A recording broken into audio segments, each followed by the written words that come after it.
Hello friends, welcome to my YouTube channel IQ upgrader. आज के video में हम लोग कवर करेंगे इंडियन ज्योग्राफी। यह इंडियन ज्योग्राफी की वीडियो सीरीज होगी, जिसे लगभग 5 से 6 वीडियो में मैं इंडियन ज्योग्राफी को कंप्लीट करने का कोशिश करूंगा। यह इंडियन ज्योग्राफी जो है NCERT सार संग्रह, जो कि वह महेश वर्णवाल की बुक है, उससे कवर करवाई जाएगी वन लाइनर के रूप में। यह video series exam purpose base से क्विक रिवीजन के लिए काफी महत्वपूर्ण होगी।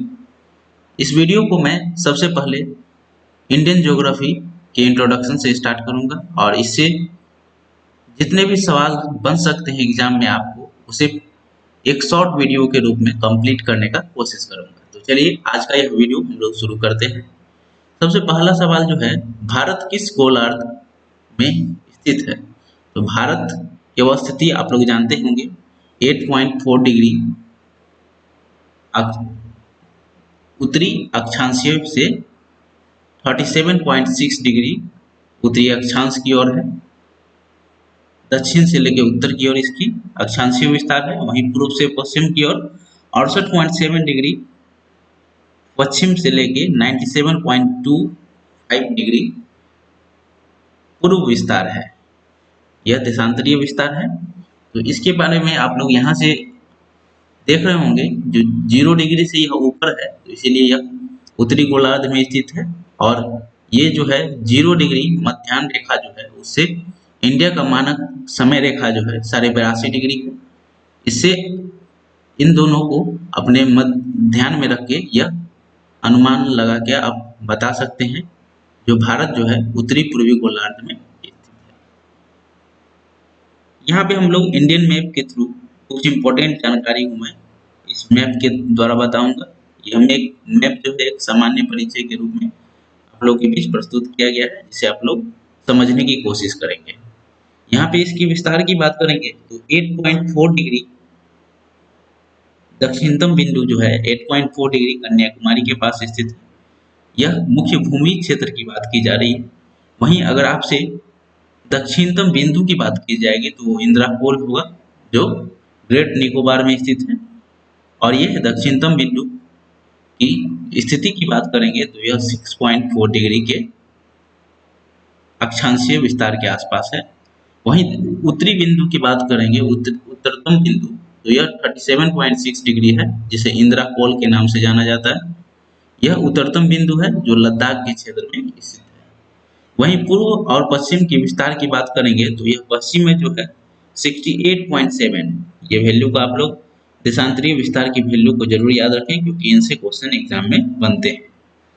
यह 68.7 डिग्री जो है देशांतरीय विस्तार, जो गोरमोटा गुजरात के सुदूर दक्षिणी पश्चिमी बिंदु है, वहीं पर स्थित है।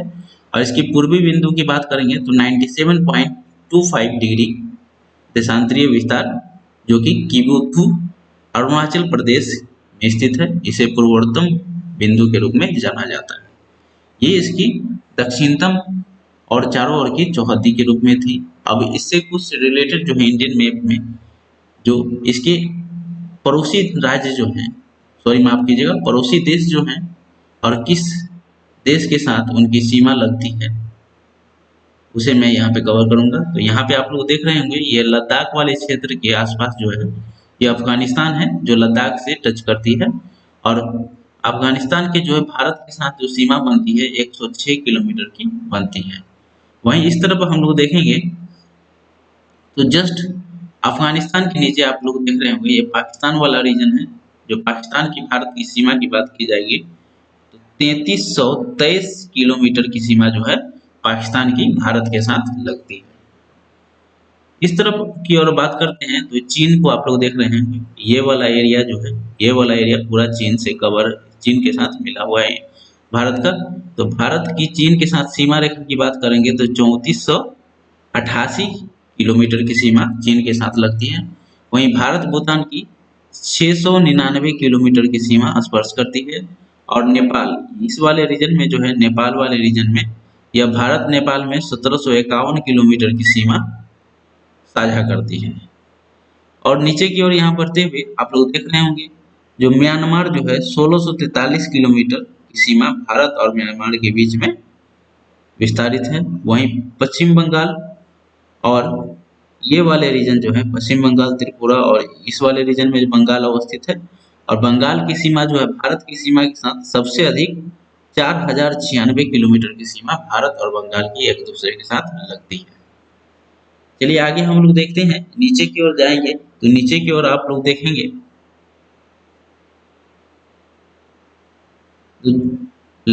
टोटल तट रेखा की टोटल बात करेंगे तो तट रेखा की बात 7516.6 किलोमीटर की जो तट रेखा सीमा जो है भारत की टोटल है।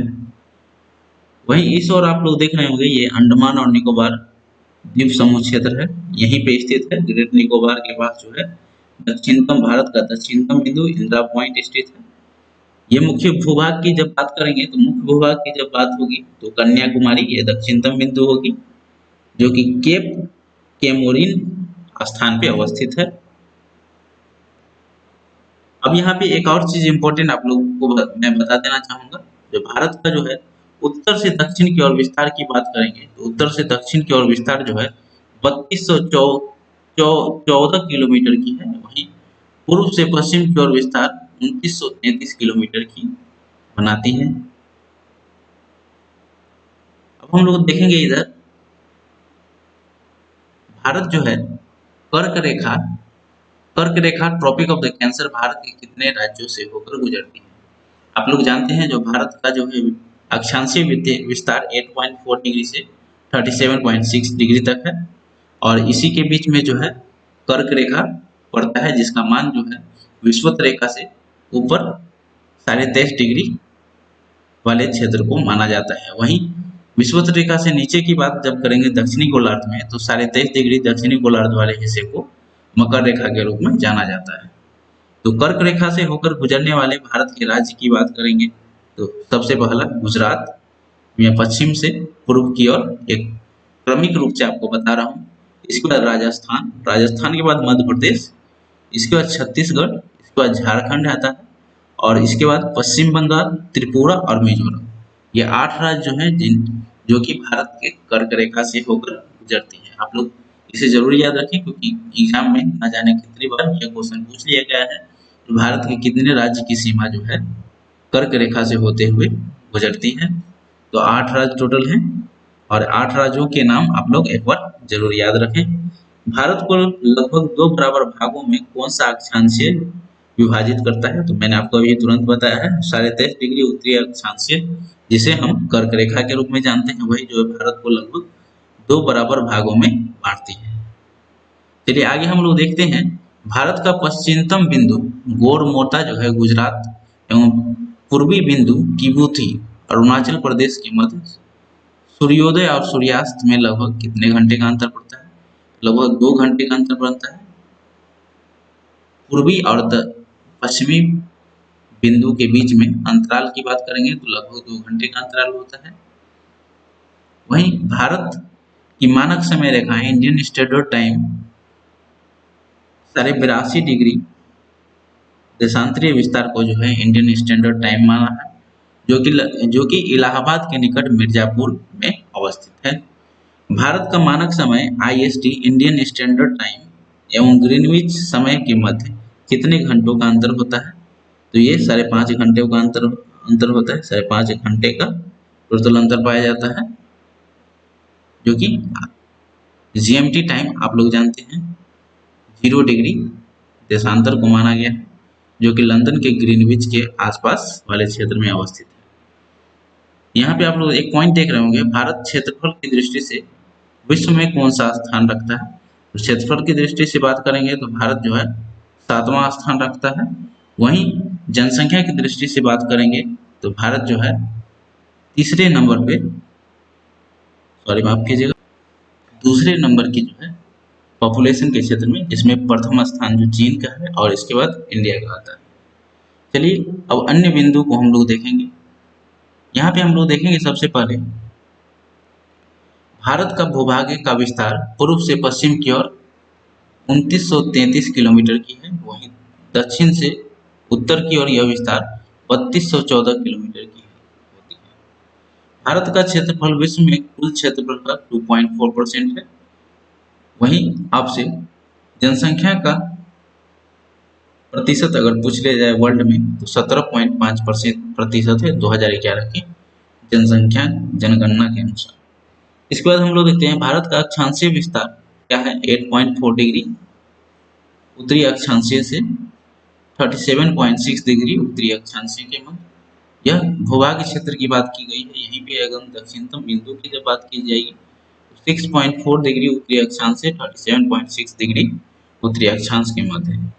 देशांतरीय रेखा क्या निर्धारित करती है तो समय एवं अवस्थितियां को जो है देशांतरीय रेखा निर्धारित करती है। यदि भारत की मानक समय इंडियन स्टैंडर्ड मेरिडियन पर मध्याह्न है तो 120 डिग्री पूर्वी देशांतर पर स्थानीय समय में 2:30 अपराह्न होगा। भारत का दूरस्थ दक्षिणतम बिंदु साउथर्न पॉइंट कौन सी है तो इंदिरा पॉइंट। इंदिरा पॉइंट जो है इसके बाद हम लोग देखेंगे इंदिरा पॉइंट ग्रेट निकोबार द्वीप में स्थित है। भारत का एकमात्र जिला जिसकी सीमा 4 राज्यों को स्पर्श करती है वो है सोनभद्र। यह यूपी का एक जिला है सोनभद्र जो कि भारत के 4 राज्यों से स्पर्श करती है। भारत का मानक समय रेखा 82.5 डिग्री भारत के 5 राज्यों से होकर गुजरती है। उत्तर प्रदेश आप लोग जानते हैं इलाहाबाद मिर्जापुर के आसपास से यह गुजरती है। वहीं मध्य प्रदेश छत्तीसगढ़ उड़ीसा एवं आंध्र प्रदेश से होकर यह गुजरती है। चलिए आगे अब हम लोग देखेंगे भारत का जो है राजनीतिक मैप को देखेंगे और इससे कुछ इम्पोर्टेंट जानकारियां मैं आप लोगों को भी साझा करूंगा। सबसे पहले आप लोग यहाँ पे देख रहे हैं ऊपरी भूभाग पे जो है लद्दाख और जम्मू कश्मीर। लद्दाख और जम्मू कश्मीर वाले क्षेत्र को ये जम्मू कश्मीर वाला क्षेत्र पहले एक विशेष राज्य के रूप में था जिसे 31 अक्टूबर 2019 को जो है एक केंद्र शासित प्रदेश यानी यूटी के रूप में स्थापित किया गया। नीचे हम लोग देख रहे होंगे यहाँ दिल्ली वाले क्षेत्र को यूटी के रूप में 1956 और एनसीटी के रूप में 1992 ईस्वी में स्थापित किया गया था। और नीचे की ओर आप लोग एक और नई बिंदु इस वाले रीजन में आप लोग देख रहे होंगे दमन व दीप तथा दादर एवं नगर हवेली ये दोनों जो यूटी थे उन्हें कंबाइन करके अब एक बना दिया गया है। यह 26 जनवरी 2020 को एक यूटी के रूप में मर्ज करके बनाया गया है जिसकी राजधानी दादर व नगर हवेली और दमन और दीप की राजधानी दमन कर दी गई है। यहाँ पे आप लोग देख रहे होंगे संसद ने लोकसभा में 27 नवंबर 2019 को तथा राज्यसभा में 3 दिसंबर 2019 को पारित दादर व नगर हवेली दमन एवं दीप केंद्र शासित प्रदेशों का विलय करके विधेयक 2019 के माध्यम से उपर्युक्त दोनों केंद्र शासित प्रदेशों का विलय कर दिया गया है। यह पुनर्गठन 26 जनवरी 2020 में प्रभावी है। अब नए केंद्र शासित प्रदेशों का नाम दादर एवं नगर हवेली व दमन दीप होगा और इसकी राजधानी दमन कर दी गई है। चलिए इंडियन मैप की स्टडी आप लोगों ने कर ली होगी तो इससे कुछ अन्य इम्पोर्टेंट पॉइंट को हम लोग यहाँ पे देखेंगे। उत्तरतम बिंदु जो मैंने आपको ऊपर ही वीडियो में डिस्कस कर चुका हूँ जो इंदिरा कोल है और दक्षिणतम बिंदु इंदिरा पॉइंट। इंदिरा कोल और इंदिरा पॉइंट इंदिरा कोल की बात करेंगे तो ये लद्दाख में है और इंदिरा पॉइंट की बात करेंगे तो यह ग्रेट निकोबार क्षेत्र में है। पश्चिमी बिंदु की बात करेंगे तो गोर मोटा और गुहार मूर्ति गुजरात में है। वहीं पूर्वी बिंदु किबुथु अरुणाचल प्रदेश में अवस्थित है। मुख्य भूमध्य का दक्षिणतम बिंदु की बात करेंगे तो कन्याकुमारी 8.4 डिग्री उत्तरी अक्षांश तमिलनाडु के क्षेत्र में स्थित है। यहाँ मैप से राजनीतिक मैप से आप यहाँ से एक और चीज को याद रखें हिमालय की प्रमुख पर्वत श्रेणियों का उत्तर से दक्षिण की ओर क्रम प्रायः एग्जाम में पूछ लिए जाते हैं। तो सबसे ऊपरी वाले क्षेत्र में जो है काराकोरम है, उसके बाद लद्दाख, उसके बाद जास्कर, उसके बाद पीरपंजल और लास्ट में जो है शिवालिक जिसे बाह्य हिमालय के रूप में भी जाना जाता है। चलिए आगे हम लोग अब देखेंगे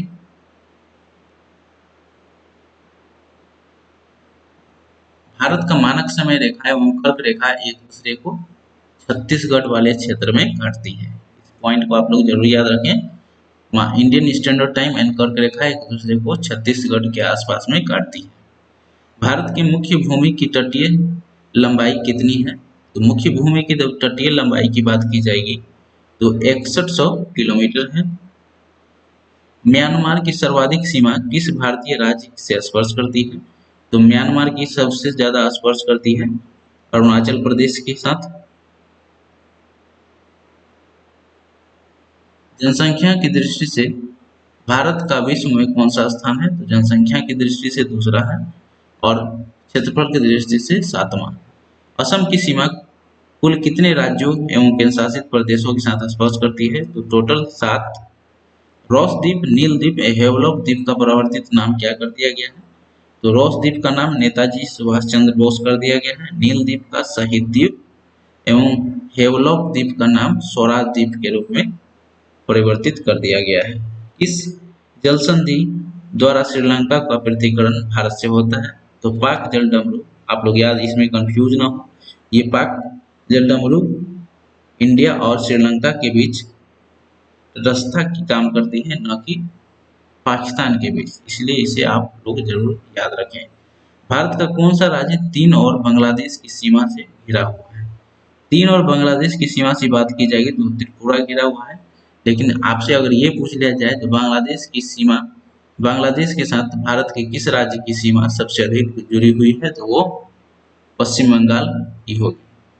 चलिए अब भारत के कुछ महत्वपूर्ण चैनल को देख लेते हैं। 9 डिग्री चैनल जो है लक्षद्वीप और मिनिकॉय के मध्य है, वहीं 8 डिग्री चैनल मालदीव एवं मिनिकॉय के मध्य स्थित है। ग्रेट एवं महान चैनल जो है सुमात्रा, इंडोनेशिया एवं निकोबार के मध्य अवस्थित है। पाक स्ट्रेट अभी मैंने पढ़ाया, भारत और श्रीलंका के मध्य।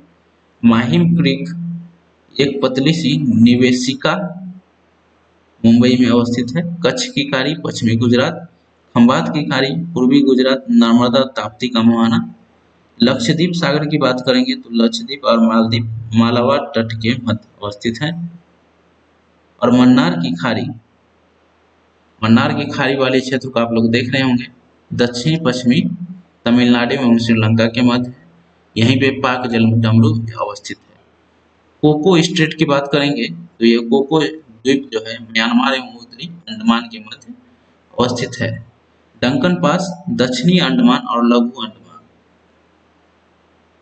के मध्य अवस्थित है। डंकन पास, इसे आप लोग जरूर याद रखें।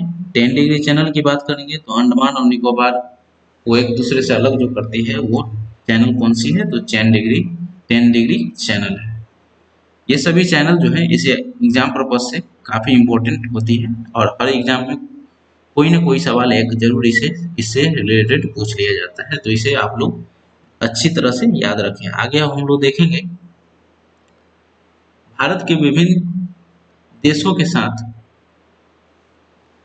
अंतर्राष्ट्रीय सीमा की लंबाई, उससे उनके साथ जुड़े हुए राज्य एवं केंद्र शासित प्रदेश। सबसे पहले यहाँ पे आप लोग देख रहे हैं अंतर्राष्ट्रीय सीमा की जब बात होगी तो मैंने आपको पहले ही बता दिया है, जो बांग्लादेश की सीमा जो है भारत के साथ सबसे ज्यादा लंबाई में जुड़ी हुई है, जो 4096 किलोमीटर की है। सेकेंड स्थान पे चीन की सीमा है जो 3488 किलोमीटर है और थर्ड स्थान पे पाकिस्तान की 3323 किलोमीटर की सीमा लगती है। नेपाल की 1751 और म्यांमार की 1643, भूटान की 699 और अफगानिस्तान की सबसे कम 106 किलोमीटर की सीमा रखती है।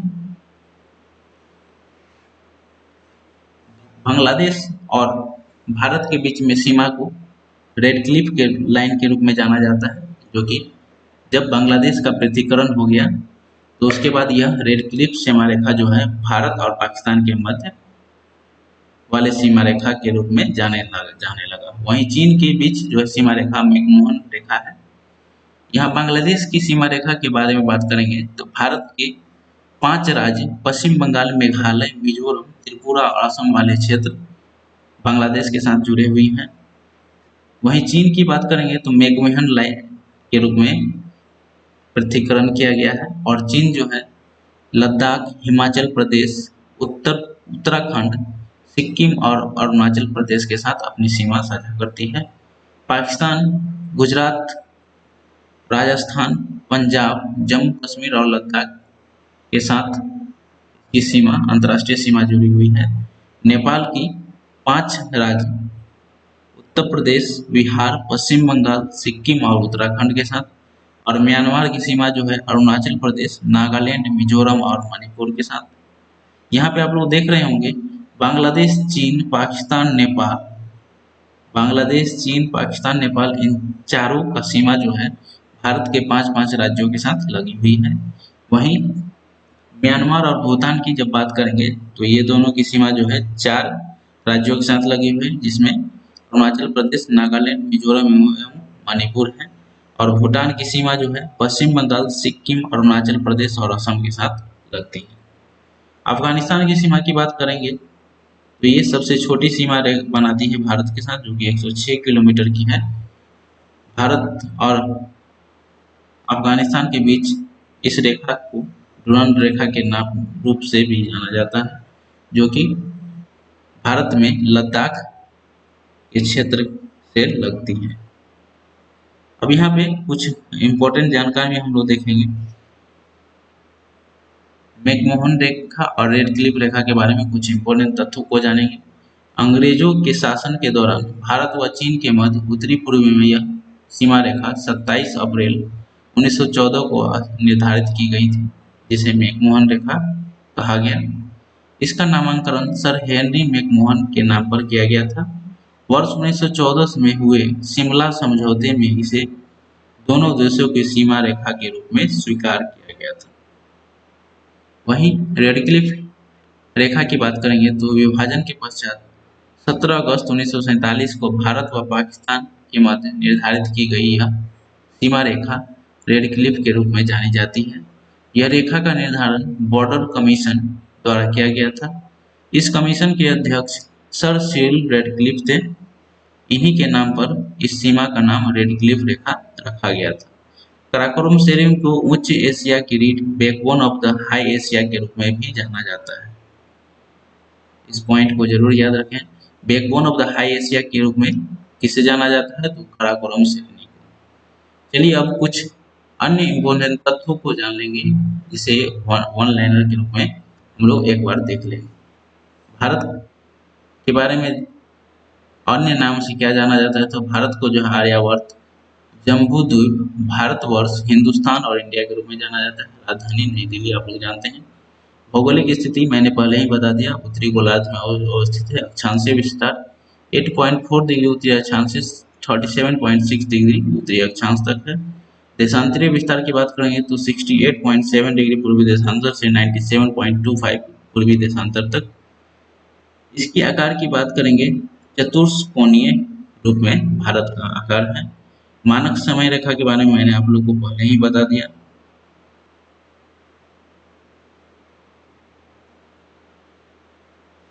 भौगोलिक विस्तार उत्तर से दक्षिण की ओर 3214 किलोमीटर और पूर्व से पश्चिम की ओर 2933 किलोमीटर की है। स्थलीय सीमा 15,106.7 किलोमीटर की है। वहीं जलीय सीमा, तटीय सीमा की बात करेंगे तो 7,516.6 किलोमीटर। प्रादेशिक जल सीमा समुद्र तट से 12 समुद्री मील नॉटिकल मील तक की होती है।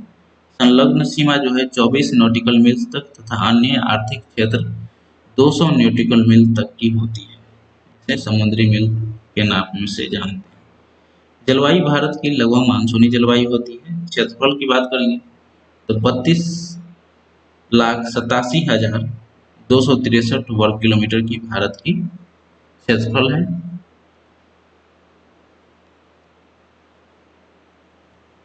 कुल साक्षरता की बात करेंगे तो 74.04 साक्षरता है, जिसमें पुरुष की साक्षरता 82.14%, वहीं महिलाओं की साक्षरता 65.46% की है।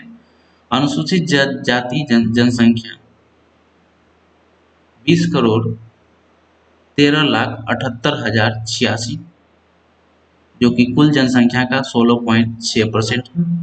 वहीं अनुसूचित जनजाति की जनसंख्या 8.4% है टोटल जनसंख्या का। भारत में राज्यों की बात करेंगे तो टोटल 28 राज्य हो गए हैं और केंद्रशासित प्रदेश 26 जनवरी 2020 के बाद 8 हो गई हैं। पर्वतीय क्षेत्र का विस्तार 10.7% है। पहाड़ियों क्षेत्र का विस्तार 18.6% है। पठारी क्षेत्र का विस्तार 27.7% है। वहीं मैदानी क्षेत्र का विस्तार सबसे अधिक 43% की है। कर्क रेखा पर अवस्थित 8 राज्य के बारे में पहले ही बता दिया। गुजरात, राजस्थान, मध्य प्रदेश, छत्तीसगढ़, झारखंड, पश्चिम बंगाल और त्रिपुरा एवं मिजोरम। द्वीपों की कुल संख्या लगभग 1208 द्वीप है निर्जन सहित। अंतर्राष्ट्रीय सीमा में संलग्न राज्य केंद्र शासित प्रदेश टोटल 8 है, 18 माफ कीजिएगा, टोटल 18 है। तेल शोधनशालाओं की संख्या टोटल 23 है। राष्ट्रीय राजमार्गों की संख्या 599 है। बड़े बंदरगाहों की संख्या लगभग 13 है। राष्ट्रीय पशु की बात करेंगे तो बाघ जो है राष्ट्रीय पशु है, जिसका साइंटिफिक नेम की बात करेंगे तो पैंथेरा टिग्रिस। कुछ अन्य तथ्यों को यहाँ पे हम लोग देखेंगे। विश्व की कुल क्षेत्रफल में प्रतिशत जो है 2.4%, वहीं जनसंख्या में 17.5%। क्षेत्रफल की दृष्टि से विश्व में स्थान 7वां है। कुल जनसंख्या 17.5% है विश्व के। जनसंख्या की दृष्टि से विश्व में स्थान द्वितीय है, चीन के प्रथम है। पुरुष जनसंख्या लगभग 62 करोड़ 32,70,258 है। वहीं महिला जनसंख्या 58 करोड़ 75,84,719 है। टोटल जनसंख्या 121 करोड़ 8,54,977 है। इस फिगर को आप लोग जरूर याद रखें, क्योंकि इस फिगर को थोड़ा सा मिसलीडिंग करके आप लोग को ऑप्शन में दे दिया जाएगा, जिससे आप लोग कंफ्यूज हो जाएंगे। तो यहाँ पे 121 करोड़ 8,54,977। शहरी जनसंख्या लगभग 31.16% है। वहीं ग्रामीण जनसंख्या 68.8% है। दशकीय जनसंख्या वृद्धि दर 17.64% की है। यह 2001 से 2011 के बीच की है। लिंगानुपात 943 प्रति हजार पुरुष पर। शिशु लिंग अनुपात 918 है प्रति हजार पुरुषों पर। जनसंख्या घनत्व 382 व्यक्ति पर वर्ग किलोमीटर की है। वहीं सबसे जनसंख्या घनत्व वाला राज्य की बात करेंगे तो बिहार होगा। राष्ट्रीय विरासत पशु हाथी है। राष्ट्रीय पक्षी मोर, जिसका वैज्ञानिक नाम पावो क्रिस्टेटस है। राष्ट्रीय वृक्ष बरगद, वैज्ञानिक नाम फाइकस बेंगलंसिस। राष्ट्रीय पुष्प कमल है, जो लिम्बोनो। आप लोग इसे याद रखने का ट्रिक ये है, जो कमल को नील के नाम से भी जाना जाता है, तो लिम्बोनो। राष्ट्रीय चिन्ह जो है अशोक स्तंभ। राष्ट्रीय गान जन गण मन, रचयिता रविंद्रनाथ टैगोर है। राष्ट्रीय गीत वंदे मातरम, जिसके रचयिता बंकिम चंद्र चटर्जी है। राजकीय भाषा हिंदी। राष्ट्रीय लिपि देवनागरी। यहाँ पे आप लोग ध्यान देंगे, यहाँ राष्ट्रीय भाषा नहीं कही गई है, राजकीय भाषा। राष्ट्रीय वाक्य सत्यमेव जयते मुंडोपनिषद से लिया गया है। राष्ट्रीय ध्वज तिरंगा और राष्ट्रीय नदी गंगा। पुदुचेरी का भौगोलिक विस्तार तमिलनाडु, कराईकल, केरल में माहे और आंध्र प्रदेश में यनम राज्यों से अवस्थित है। पुदुचेरी का तमिलनाडु में कराईकल और केरल में माहे और आंध्र प्रदेश में यनम राज्यों के साथ अवस्थित है। यहाँ से मैंने इंडियन ज्योग्राफी का एक इंट्रोडक्शन क्लास के रूप में आज मैंने स्टार्ट किया है। नेक्स्ट में इंडियन ज्योग्राफी का फिजिकल वाले भाग को देखेंगे। इसी तरह मैं इस वीडियो सीरीज को 5 से 6 वीडियो में कंप्लीट करा दूंगा, जो कि आपके एक क्विक रिवीजन के लिए एग्जाम पर्पस काफ़ी इंपॉर्टेंट यह वीडियो होगी। तो मेरे द्वारा यह वीडियो सीरीज आप लोग को पसंद आ रहा है या नहीं, कमेंट में जरूर लिखिए। और मेरे द्वारा दिया गया जानकारी अगर आप लोग को पसंद आई हो तो इस वीडियो को लाइक करें। साथ ही साथ अगर अभी तक आपने मेरे चैनल को नहीं सब्सक्राइब किया तो सब्सक्राइब जरूर कर लें और अपने दोस्त को शेयर जरूर करें। Thanks for watching my channel. Have a nice day. Thank you.